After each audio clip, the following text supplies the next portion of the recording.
الحمد لله نحمده ونستعينه ونستغفره ونؤمن به ونتوكل عليه ونعوذ بالله من شرور أنفسنا ومن سيئات أعمالنا من يهده الله فلا مضل له ومن يضلل فلا هادي له وأشهد أن لا إله إلا الله وحده لا شريك له وأشهد أن سيدنا ومولانا محمدا عبده ورسوله صلى الله تعالى عليه وعلى آله وأصحابه وبارك وسلم تسليما كثيرا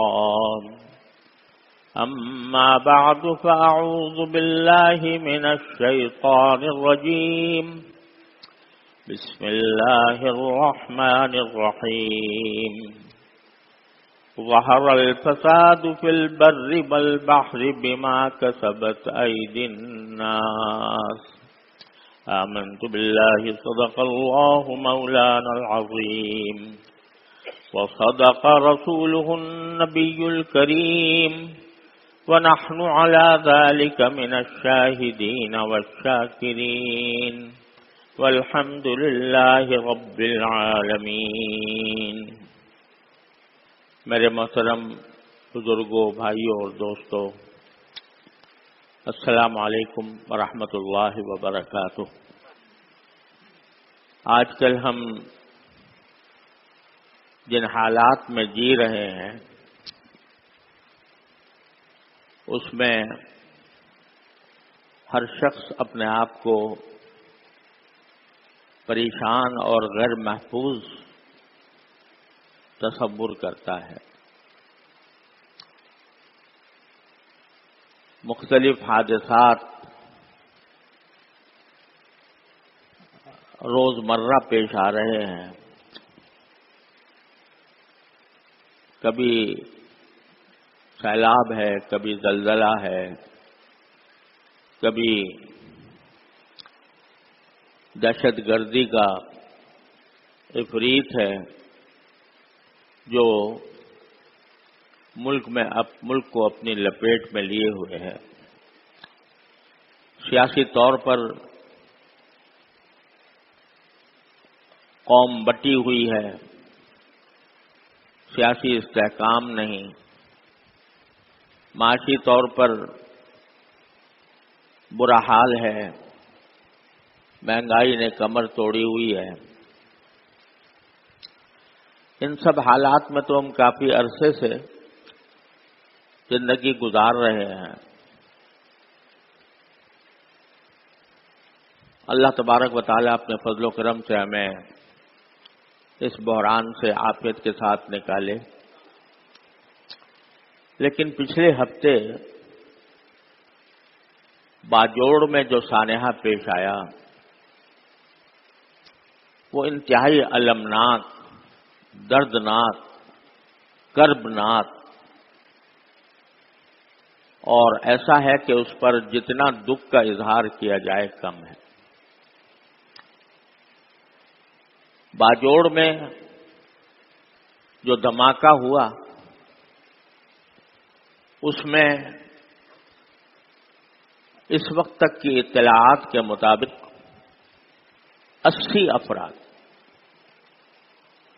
جن میں بیشتر علماء تھے،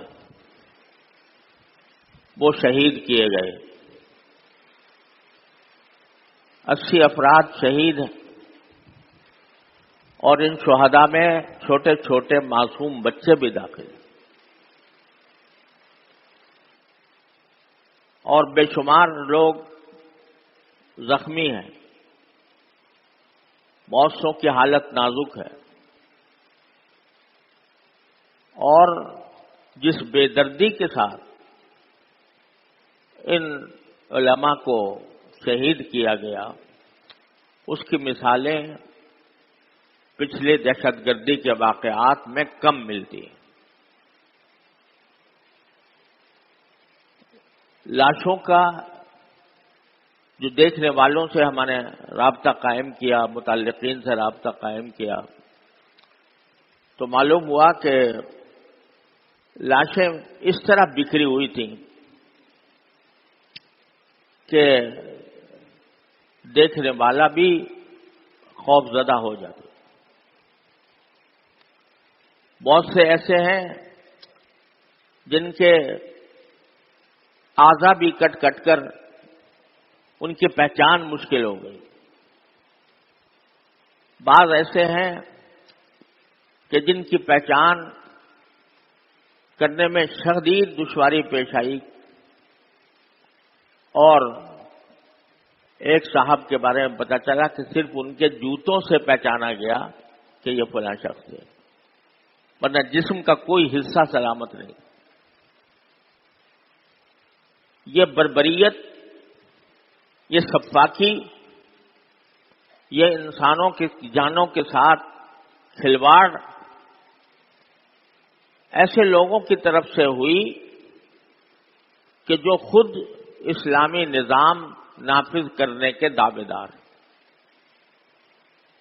نام اسلام کا ہے اور اس میں نشانہ بنایا جا رہا ہے عام مسلمانوں کو بھی نہیں، بلکہ ایسے اہل علم کو جو اللہ کے فضل و کرم سے دین کا اس ملک میں کلمہ بلند کرنے والے ہیں، ان کو نشانہ بنائے گا۔ اور اتنی بڑی تعداد علماء کی شہید ہوئی، اور بے شمار لوگ ابھی تک زخمی ہیں، علاج ان کا ہو رہا ہے، لیکن پتہ نہیں اللہ تعالیٰ ان کو صحت کاملہ عطا فرمائے۔ سب مسلمانوں کو دعا کرنی چاہیے کہ اللہ تبارک و تعالیٰ شہداء کو اعلیٰ درجات سے نوازے۔ انشاءاللہ وہ تو اپنی منزل پر پہنچ گئے، اور اللہ تبارک و تعالیٰ کی رحمت سے امید یہ ہے کہ ایک شہید کا جو مرتبہ ہوتا ہے وہ انبیاء اور صدیقین کے بعد سب سے بڑا درجہ ہوتا ہے۔ انشاءاللہ وہ تو اللہ تعالیٰ کی رحمت میں پہنچ کر وہاں خوش و خرم ہوں گے، لیکن جو ان کے پسماندگان ہیں، بعض خاندانوں کے بارے میں مجھے پتہ چلا کہ ان کا کوئی کفیل باقی نہیں رہا۔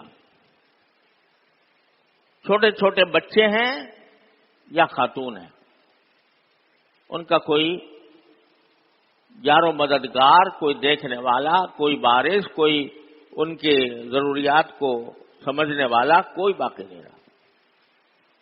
ان شہداء میں خود ہمارے دارالعلوم کے بہت سے فضلاء ہیں جو دارالعلوم سے پڑھ کر گئے، اور ان میں سے بھی ابھی ہمارے دارالعلوم کے فاضل مولانا حمید اللہ صاحب رحمت اللہ تعالی علیہ، وہ ابھی 2 مہینے پہلے دارالعلوم کے فضلاء کے اجتماع میں پیش تھے۔ وہ شہید ہوئے، اور ان کے گھر میں ان کی بیوہ اور معصوم بچوں کے سوا کوئی اور نہیں۔ غرض ایک طوفان برپا کیا گیا، لوگوں کو شہید کرنے کا، ان کے پسماندگان کو بے آسرا کرنے کا ایک طوفان برپا ہوا ہے باجوڑ میں۔ یہ دہشت گردی کے واقعات ہمارے ملک میں بہت کثرت سے ہوتے رہے ہیں، اور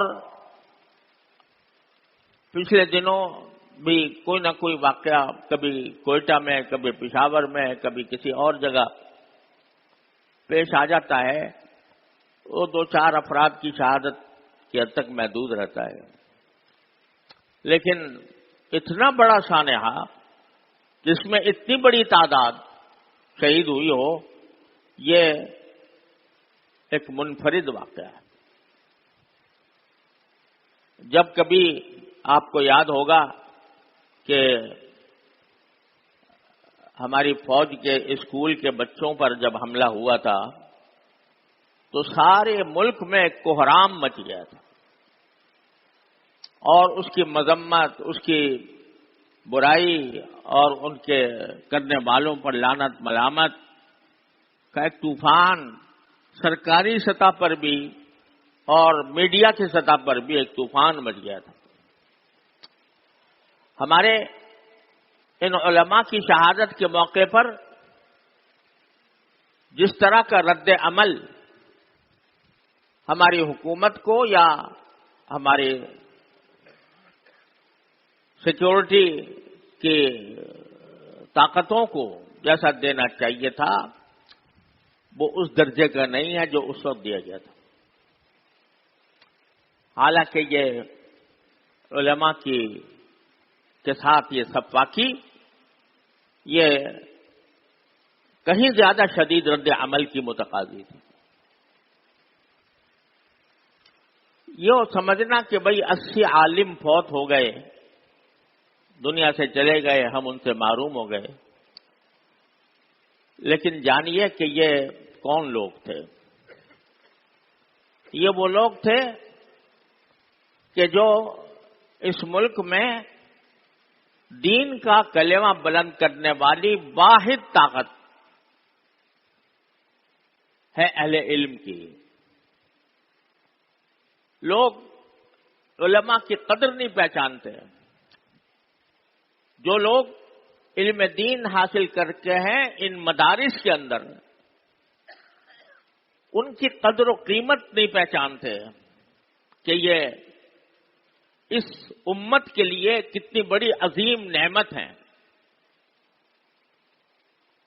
آپ یہ بتائیے کہ جتنی تعلیمی درسگاہیں اس وقت ملک میں قائم ہیں، وہ چاہے سرکاری اسکول ہوں یا کالج ہوں یا یونیورسٹیاں ہوں یا یہ انگلش میڈیم ادارے ہوں، ان میں سے کون ہے جو کسی کو دین کے بنیادی احکام کا علم دے رہا ہے؟ اتنا بڑا نظام ہے تعلیم کا، اس کے لیے وزارت قائم ہے، اس کے لیے اربوں روپے کے فنڈ مختص کیے ہوئے ہیں، اور وہ اسکولوں، کالجوں، یونیورسٹیوں کی شکل میں سارے ملک میں موجود ہیں. آپ سروے کر کے دیکھ لیجئے کہ اس میں کسی ادارے میں کیا یہ پڑھایا جاتا ہے کہ بھئی نماز کیسی پڑھنی چاہیے؟ کیا اس میں یہ پڑھایا جاتا ہے کہ کون سی صورت میں انسان کے لیے غسل واجب ہوتا ہے اور اس کے ادا کرنے کا کیا طریقہ ہے؟ کون سی جگہ یہ پڑھایا جاتا ہے کہ زکوٰۃ اللہ تعالیٰ نے فرض کی ہے تو زکوٰۃ کا نکالنے کا طریقہ کیا ہوتا ہے؟ کن چیزوں پر زکوٰۃ آتی ہے، کن پر زکوٰۃ نہیں آتی؟ کون سی خرید و فروخت جائز ہے، کون سی ناجائز ہے؟ اگر کسی آدمی کا انتقال ہو جائے تو اس کی میراث کس طرح تقسیم ہوگی؟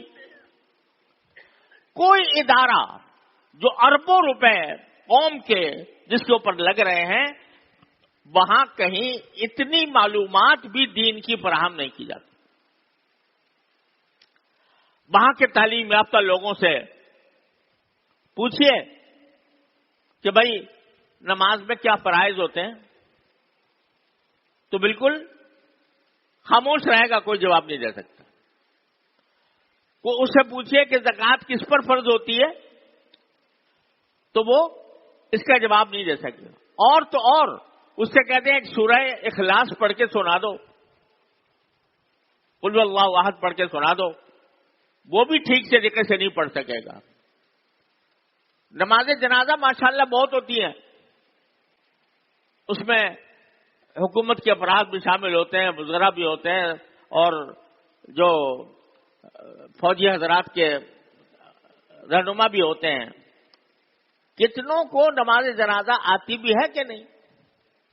کس طرح نماز نہ پڑھی جاتی؟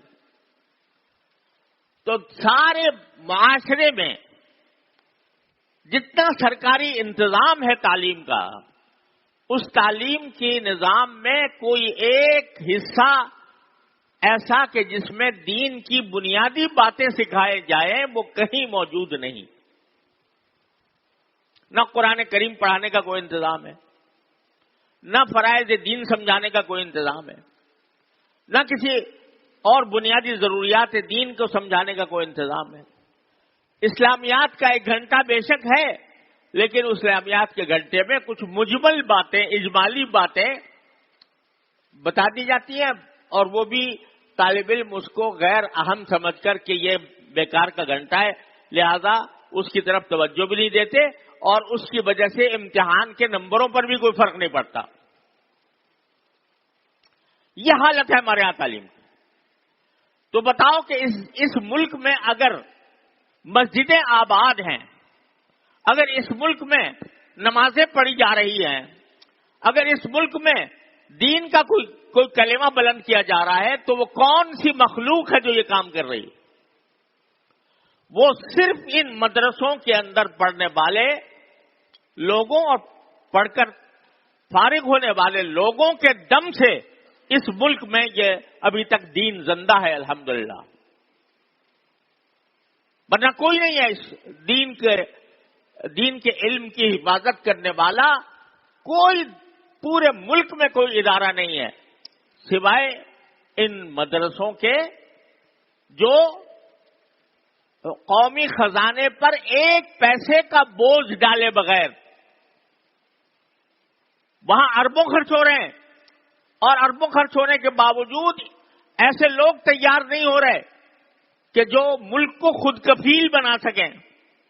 ایسے لوگ تیار نہیں ہو رہے جن کے پاس یہ مہارت ہو کہ ہمارے ہاں سونے کی کان نکلی ہے تو اس کان سے سونا برآمد کرنے کا کیا طریقہ ہوتا ہے، ان کو ابھی تک یہ پتا نہیں، لہذا غیر ملکوں سے معاہدے کرنے پر مجبور ہیں کہ ہماری کان ہے، تم نکالو، 50% سونا تمہارا ہوگا، 50 ہمارا ہوگا۔ اتنی یونیورسٹیاں قائم ہونے کے باوجود، اتنا اربوں روپیہ خرچ کرنے کے باوجود ابھی تک ہم یہ مہارت حاصل نہیں کر سکے ان یونیورسٹیوں کے ذریعے جس سے ہم اپنا سونا خود نکال سکیں۔ پیٹرول نکل رہا ہے، سونا نکل رہا ہے، لیکن ہم خود اس قابل نہیں ہیں کہ وہ سونا ہم خود نکال کر اپنے ملک پر خرچ کر سکیں، بلکہ اتنی بڑی دولت، سونے کی اتنی بڑی دولت، اس کا 50% حصہ باہر کی کمپنی کو دینے پر مجبور ہیں کہ تم نکالو آ کر، ہمیں نہیں آتا سونا کیسے نکالا جاتا ہے، تم آ کر نکالو، اور نکال کر جتنا سونا نکلے گا آدھا تمہارا ہوگا، آدھا ہمارا ہوگا۔ آپ یہ سمجھیے کہ ریکارڈنگ کا جو منصوبہ شروع ہوا ہے سونے کا، تو یہ ایسا ہے کہ اگر پورا سونا مکمل اگر ملک کو مل جائے تو ہمارے ہاتھ سے بھیک کا پیالہ ختم ہو جائے،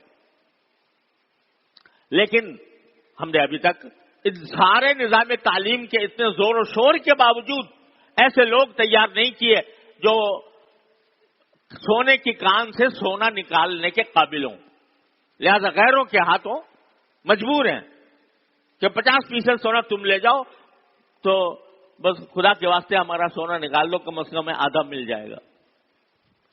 وہاں تو یہ حال ہو رہا ہے۔ ان مدرسے کے نظام میں 1 پیسہ حکومت کا خرچ نہیں ہوتا۔ آپ ہر سال بجٹ دیکھتے ہو کہ بجٹ بنایا جاتا ہے پورے ملک کا، اس بجٹ میں 1 پیسہ دینی تعلیم کے لیے موجود نہیں ہے۔ وہ سارا یہ مدرسے اللہ تعالیٰ کے بھروسے پر عام مسلمانوں کی غیرت اور حمیت کے تقاضے سے الحمدللہ اپنے پاؤں پر کھڑے ہیں، اور بغیر 1 پیسہ لیے ہوئے یہ مدرسے خدمت انجام دے رہے ہیں۔ کیا خدمت انجام دے رہے ہیں؟ کہ ملک میں جتنی مساجد آباد ہیں، پہلی بات تو یہ رکھیے کہ ہماری پوری تاریخ میں مجھے یاد نہیں ہے، ہو سکتا ہے کوئی میرے علم میں نہ آیا ہو، لیکن مجھے یاد نہیں ہے کہ پوری تاریخ میں حکومت کی طرف سے کوئی ایک مسجد تعمیر کی گئی ہو، حکومت نے کوئی مسجد تعمیر کی ہو۔ جتنی تعمیرات ہیں مسجد کی، جتنی مسجدیں قائم ہیں، وہ سب مسلمانوں نے اپنے پیسے سے بنائی ہے۔ پھر ان مسجدوں کو آباد کرنے کے لیے، ان میں نمازیں پڑھانے کے لیے، اس میں دین کی بات بعض کی صورت میں لوگوں کو سمجھانے کے لیے کوئی ایک آدمی ایسا نہیں ہے جو کہ نئے نظام تعلیم سے نکل کر آیا ہو اور اس نے آ کر مسجد کا نظام سنبھالا ہو، مسجد کی نمازوں کا انتظام، مسجد کے اندر جمعہ کا انتظام اور جمعے کے اندر لوگوں کو دین سے باخبر کرنے کا انتظام، سب کچھ کہاں سے ہو رہا ہے؟ وہ صرف یہ مدرسے انجام دے رہے ہیں، اور ان سے جو علماء بن رہے ہیں تنہا وہ ہیں جو اس ملک میں الحمدللہ دین کی حفاظت کر رہے ہیں۔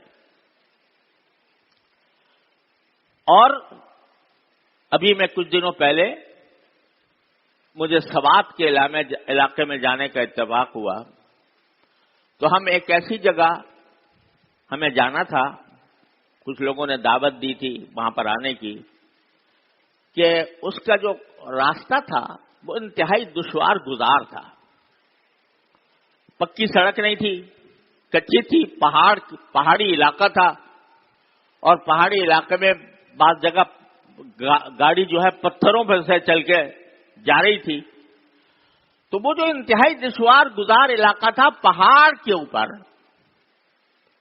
وہاں پورے راستے میں ہم نے دیکھا نہ کوئی بازار تھا، نہ کوئی دکان تھی، نہ کوئی اسکول تھا، نہ کوئی ہسپتال تھا، لیکن آبادیاں تھیں، مکان تھے، کچے پکے مکان بنے ہوئے تھے، وہ بے شک تھے، لیکن نہ کوئی دکان، نہ کوئی بازار، نہ کوئی اسکول، نہ کوئی ہسپتال۔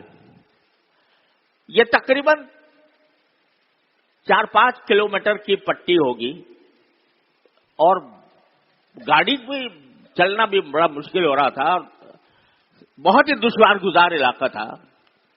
اس پورے علاقے میں دیکھا کوئی چیز نہیں تھی، لیکن 2 مسجدیں تھیں راستے میں، اور ان مسجدوں پر بورڈ لگا ہوا تھا مدرسہ تعلیم القرآن، اس کے اوپر لگا ہوا تھا۔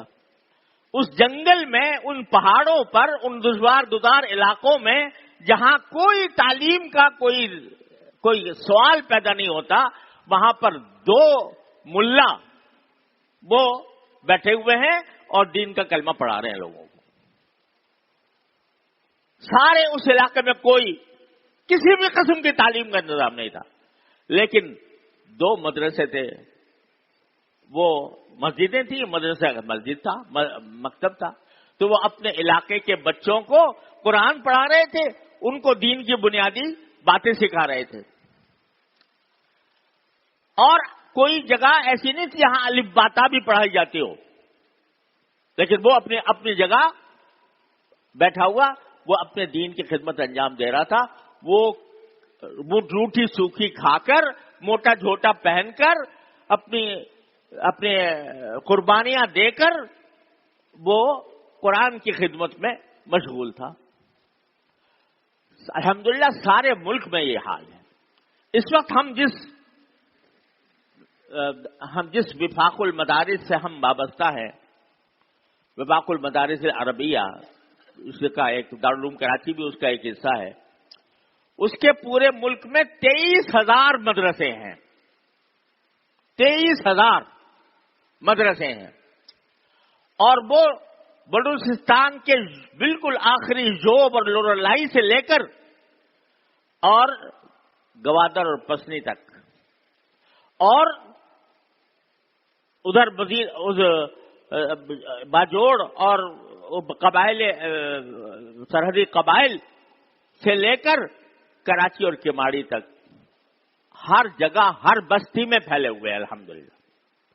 ایک پیسہ ان کے اوپر گورنمنٹ کا خرچ نہیں ہوتا، نہ ہم گورنمنٹ سے مانگتے ہیں نہ لیتے ہیں، اگر دے بھی تو نہیں لیں گے۔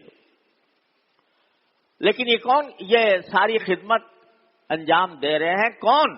یہ مدرسے کے لوگ، ان مدرسے کے فارغ التحصیل، ان کے پڑھنے والے، اور یہ جا کر دین کا کلمہ بلند کر رہے ہیں۔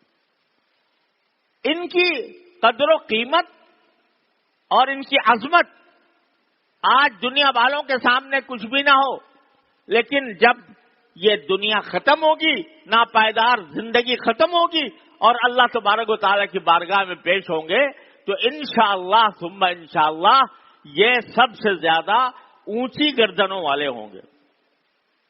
اللہ کی رحمت سے امید ہے۔ کیوں؟ اس لیے کہ اس کائنات میں، یعنی ہمارے اس ملک کی کائنات میں دین سکھانے والا کوئی موجود نہیں سوائے ان کے، لہذا انہی کو نشانہ بنایا جا رہا ہے۔ اور جو دشمن ہیں اسلام کے اور پاکستان کے اور عالم اسلام کے، انہوں نے اس کو نشانہ بنایا ہوا ہے اس کام کے لیے کہ یہ ہے فتنے کی جڑ۔ جب تک یہ موجود ہے یہ ملا، اس وقت تک ہم اپنے بے دینی کے منصوبوں میں کامیاب نہیں ہو سکتے۔ اس لیے انہوں نے پکڑ لیا ہے کہ ان کو نشانہ بناؤ، ان کو بدنام کرو، ان کو مارو، ان کو قتل کرو۔ چنانچہ آپ ذرا سوچئے کہ اتنے بڑے علماء کے مجمع کے اوپر بم کا دھماکہ ہو رہا ہے، اور کون کر رہا ہے؟ جو اپنے دعوے کے مطابق وہ اسلامی نظام قائم اسلامی نظام قائم کرنے کے لیے علماء کو ختم کیا جا رہا ہے، علماء کو نشانہ بنایا جا رہا ہے۔ تو یہ یقین رکھو کہ یہ سب سازش ہے دشمنان اسلام کی۔ وہ چاہتے ہیں کہ یہ دین کا نام لینے والا ملا جب تک یہ باقی ہے، اس وقت تک ہم بے دینی کو فروغ نہیں دے سکتے، اس وقت تک ہم اپنے مقاصد حاصل نہیں کر سکتے۔ اس لیے وہ ان کو اپنا نشانہ بنائے ہوئے ہے۔ بدنام کرو اس کو جتنا ہو سکے، یہ کہو یہ ملا جو ہے یہ محض اپنے بسم اللہ کے گنبد میں رہتا ہے، اس کو دنیا کی کچھ خبر نہیں ہے۔ اسے کہو کہ اس کو اور کچھ نہیں آتا، اس کو جدید تعلیم اس کو حاصل نہیں ہے، یہ بیکار لوگ ہیں، جب یہ فارغ ہو کے جاتے ہیں تو ان کا کوئی مصرف نہیں ہوتا۔ طرح طرح سے بدنام کیا جاتا ہے، اور جہاں موقع ملتا ہے تو ان کو شہید کرنے میں کوئی کسر نہیں چھوڑی جاتی۔ آپ ذرا تاریخ اٹھا کر دیکھ لیجئے، جتنے دہشت گردی کے واقعات ہوئے ہیں اس میں کتنے بڑے بڑے علماء کو شہید کیا گیا۔ مولانا محمد یوسف لدھیانوی رحمۃ اللہ علیہ، بھائی تمہارا کیا بگاڑ رہے تھے وہ؟ نہ ان کا کوئی سیاست میں حصہ، نہ ان کا کوئی حکمرانی کا حصہ لینے کی کوئی آرزو، بیٹھا دین کی خدمت کرنا، شہید کر دو اس کو، کیونکہ دین کا نام لے رہا ہے، اس کے گرد لوگ جمع ہیں اور لوگ اس کی بات سن رہے ہیں، ختم کرو اس کو۔ مولانا مفتی احمد اللہ صاحب جو جامعہ برنوری ٹاؤن کے، مولانا حبیب اللہ مختار صاحب، مولانا عادل خان شہید صاحب، ان سب کو نشانہ بنا کر قتل کیا جا رہا ہے۔ کیوں؟ اس لیے کہ یہ کچھ دین کا کلمہ بلند کرنے کے لیے انہوں نے اپنی جان ہتھیلی پر رکھی ہوئی ہے۔ تو یہ جب تک یہ لوگ موجود ہیں ہم اپنے بے دینی کے منصوبے میں کامیاب نہیں ہو سکتے۔ ایک ایک کر کے نشانہ بنایا جا رہا ہے۔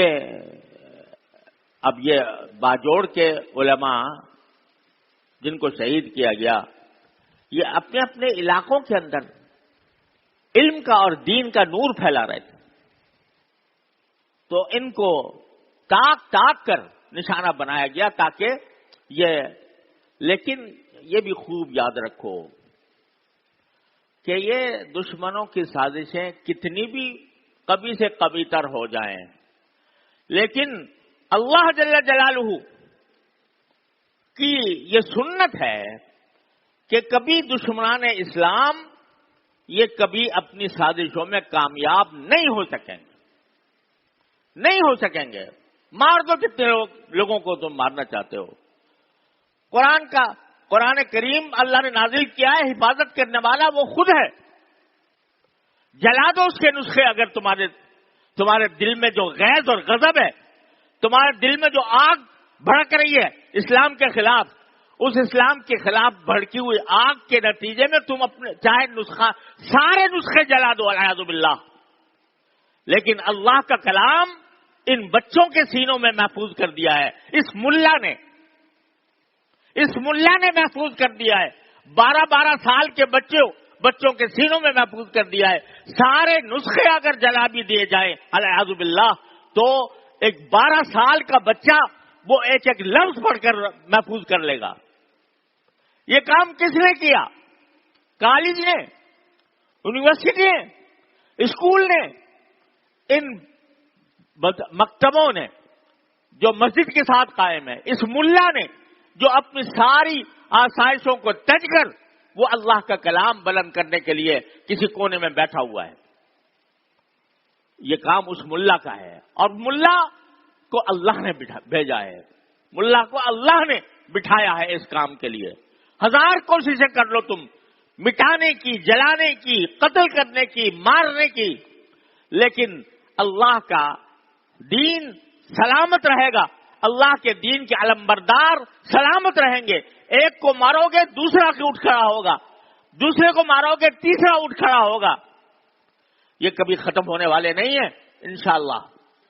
یہ اللہ تبارک و تعالیٰ کی طرف سے اس دین کے محافظ ہیں۔ تو میرے بھائیوں، دل اس واقعے پر صدمے سے چور اور اس واقعے کے اوپر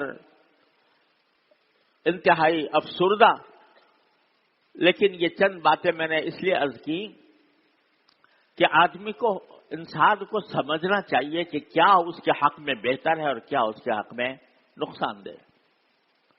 یہ کون ہے جانتے ہیں، جو ہمارے دشمن ہیں وہ جانتے ہیں کہ اس مسلمان قوم کو اگر یہ کہہ کر بلایا جائے گا کہ تم اسلام چھوڑ دو تو یہ آئے گی نہیں، اس طرح نہیں آئے گی۔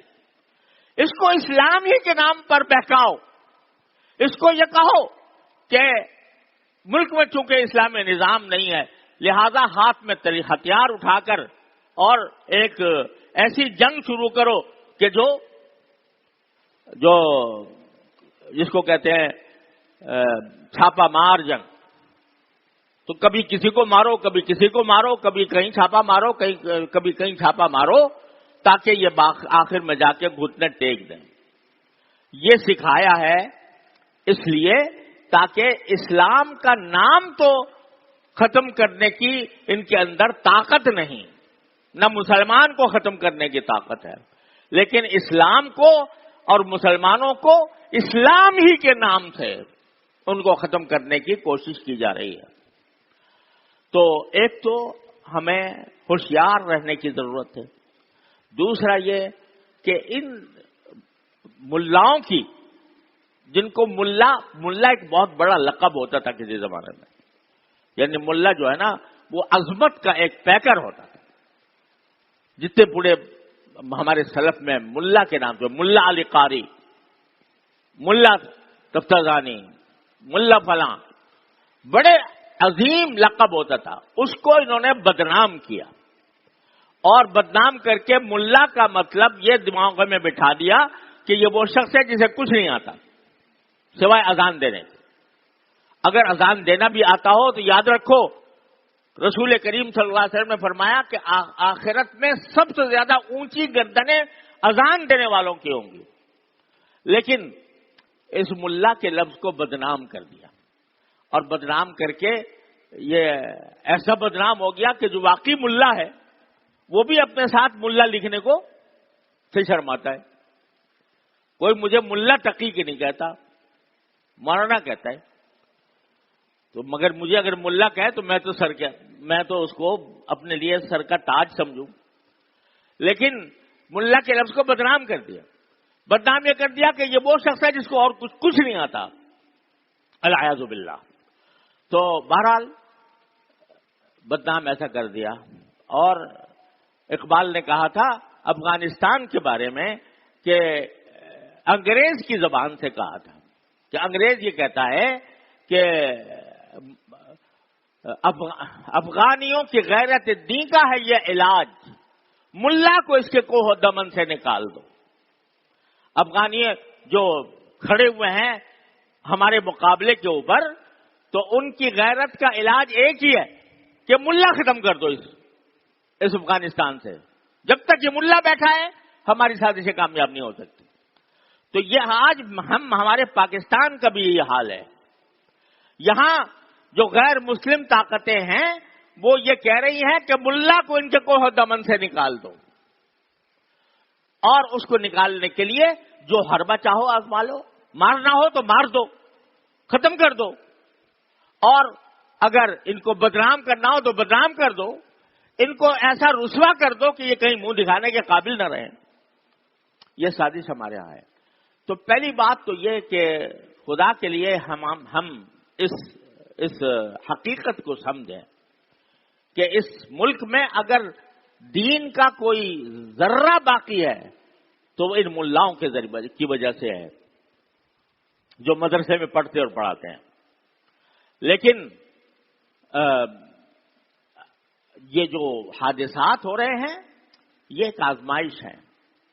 اور قرآن کریم میں فرمایا وَلَنَبْلُوَنَّكُمْ بِشَيْءٍ مِّنَ الْخَوْفِ وَالْجُوعِ وَنَقْصٍ مِّنَ الْأَمْوَالِ وَالْأَنفُسِ وَالثَّمَرَاتِ. ہم تمہیں آزمائیں گے. کبھی تمہارے اوپر کوئی خوف مسلط ہو جائے گا، کبھی بھوک مسلط ہو جائے گی، اور کبھی تمہارے چہیتے تمہارے محبوب لوگ وہ فوت ہو جائیں گے. لیکن مصیبت جب بھی آئے تو اللہ سے رجوع کرو، انا للہ و انا الیہ راجعون کہہ دو. تو آج ہم سب مل کر بھی اللہ تبارک و تعالی سے ان شہداء کی درجات کی بلندی کے لیے دعا کریں، اور ان کے خاندانوں کی اللہ تعالیٰ سے دستگیری کی دعا کریں، اور ان کے جو زخمی ہیں ان کی صحت کامل عاجلہ کے لیے دعا کریں، اور ساتھ میں یہ دعا کریں کہ یا اللہ ان دشمنان اسلام کے منصوبوں کو تہس نہس فرما دیجئے، ان کو تباہ و برباد فرما دیجئے، اور کلمت اللہ العلیٰ کا آنکھوں سے نظارہ دکھا دیجئے. انشاءاللہ ایسا ہی ہوگا اللہ کے رحمت سے. وآخر دعوانا الحمدللہ رب العالمین.